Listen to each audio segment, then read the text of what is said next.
She stood trembling in front of the judge, her 6-year-old daughter clutching her hand.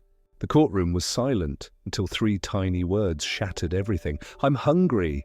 No one moved. Not the lawyers. Not the police. Even the heartless Judge Emerson froze. But what happened next? No one in that courtroom could have imagined. This isn't just a story about a trial. It's about a mother's love, a child's innocence, and how one moment of honesty changed a powerful man's heart forever. The courtroom was heavy with tension, the kind of silence that feels alive. Suddenly a small voice cut through it like a strike of thunder. "I'm hungry." Those 2 words froze everything. The lawyers stopped mid-sentence. The officers straightened. Even the judge, the infamous Judge Emerson, known for his iron heart, looked up in disbelief. At the center of the room stood a little black girl, barely 6 years old. Her tiny hand clutched her mother's skirt, her big, innocent eyes blinking up at the bench. No one dared to speak, because no one knew what to do. How did this little girl and her mother end up in that courtroom? And how could a child's simple words shake a man whose face had never been seen without a scowl? This story began hours earlier, in a small, worn apartment on the east side of Detroit. Joanna Davis, a 28-year-old single mother, started her morning like any other. 2 jobs, endless bills, and a little girl who was the only light in her tired world. She worked as a cleaner at a downtown hotel and as a waitress in a diner at night, all just to keep food on the table and a roof over their heads. But this morning, something waited at her door. A bright yellow envelope nailed to the frame. A court notice. Her stomach sank as she opened it. A parking fine, $250 she didn't have. Weeks ago, she'd parked in a handicapped spot just for a few minutes, rushing to get fever medicine for her daughter Emily.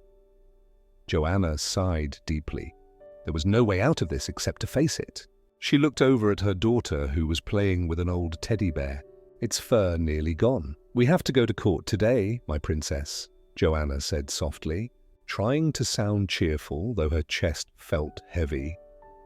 Emily nodded, unaware of the weight her mother carried. By late morning, they arrived at the courthouse. The air inside was cold, strict, and full of hurried footsteps and echoing voices. Lawyers flipped papers, officers stood stiff, and the sound of heels clicked against marble. Joanna held Emily's tiny hand tightly as they walked toward Courtroom 4, Judge Emerson's court. The man was known citywide as a strict, unforgiving figure. He didn't smile, didn't listen to excuses, and certainly didn't bend the rules. The courtroom felt even colder than the hall outside. Beige walls, grey carpet, harsh white lights. Emily looked around curiously while her mother tried to steady her shaking hands. Then, the clerk's voice rang out.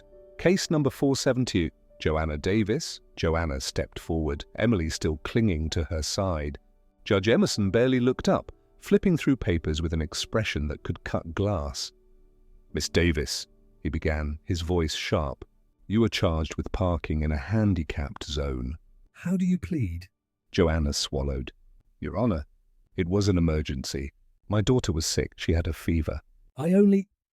But before she could finish, a small, honest voice interrupted her. "I'm hungry." The courtroom froze again. This time, it wasn't fear that filled the air. It was shock. Everyone turned toward the child. Her small face was calm, not embarrassed. She wasn't trying to cause trouble. She was simply telling the truth, the kind that adults forget how to say. A ripple of whispers filled the room. The judge's pen stopped moving. His eyes softened for a split second before his usual coldness returned. Joanna's face burned. She knelt down quickly and whispered, "Emily, not now." "Sweetheart, please?" But the little girl frowned and said, "But Mommy." "My tummy is rumbling." That was when something completely unexpected happened. Judge Emerson leaned forward.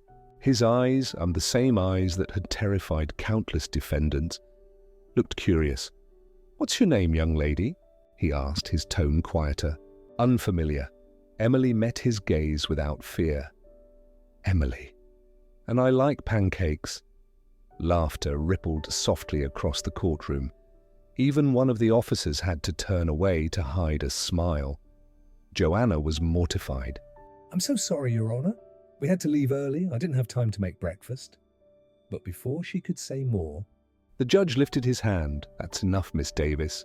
For a long, still moment, he studied Emily, her small frame, her honesty, her hunger. Then, in a voice that sounded nothing like the man they all knew, he said, "Court will recess for 10 minutes." The room gasped. This judge never stopped a session, especially not because of a hungry child. As everyone exchanged stunned glances, Judge Emerson stood, adjusted his robe, and disappeared through a side door. Joanna felt the ground tilt beneath her. "Oh, Emily, what did you do?" Emily just smiled, innocent and unbothered. "Mommy, maybe he's gonna make pancakes." Her words made a few people chuckle quietly, but most just sat there, waiting, curious about what the judge was planning. Minutes later, the side door opened again.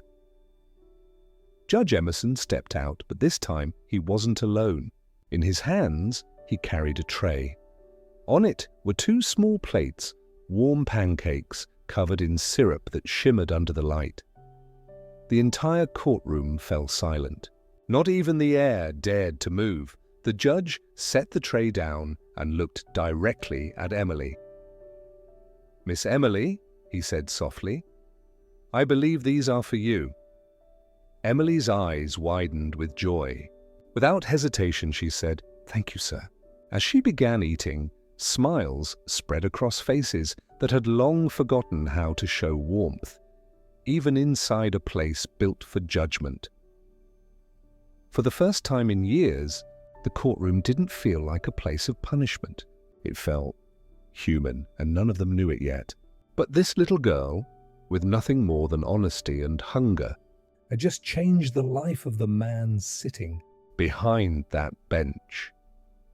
The sweet smell of syrup filled the air, a strange contrast to the heavy wooden benches and the law books lining the walls. No one had ever seen anything like it. A judge serving pancakes to a child in the middle of court. Emily giggled softly between bites, swinging her feet beneath the bench. Joanna watched her daughter, half embarrassed and half grateful, unsure whether to laugh or cry.